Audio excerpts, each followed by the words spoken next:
এটা খুব বেশি গুরুত্বপূর্ণ। আপনার কাজের থেকে গুরুত্বপূর্ণ হচ্ছে আমার আপনার কি নিয়ত। রমজান পূর্ববর্তী দ্বিতীয় প্রস্তুতি হলো আমার আপনার প্রত্যেকের জন্য খুব ভালোভাবে মনে রাখবো,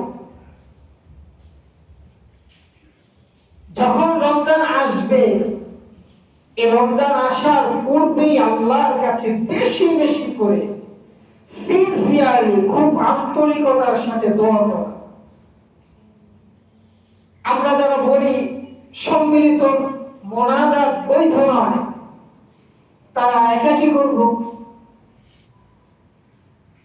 যদি একসাথে দোয়া হয় একসাথে করব,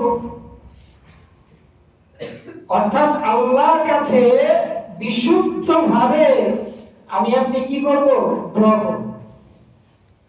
আমার আপনার বর্তমান সময়ে সব থেকে অবহেলিত একটা আমল হলো দোয়া। অনেক পিছায় আছে আমরা এই দোয়ার থেকে। এমনি তো মানুষ দোয়া করতে চায় না, আর বর্তমান সময়তে কিছু লেবাসধারী লোক দোয়ার বিরুদ্ধে এমন ভাবে স্লোগান শুরু করছে, সাধারণ মানুষ এখন দিশেহারা। সম্মিলিত মোনাজাত জায়েজ নাই, এটা লেকচার দিতে দিতে দিতে দিতে মানুষ এখন দোয়াই করে।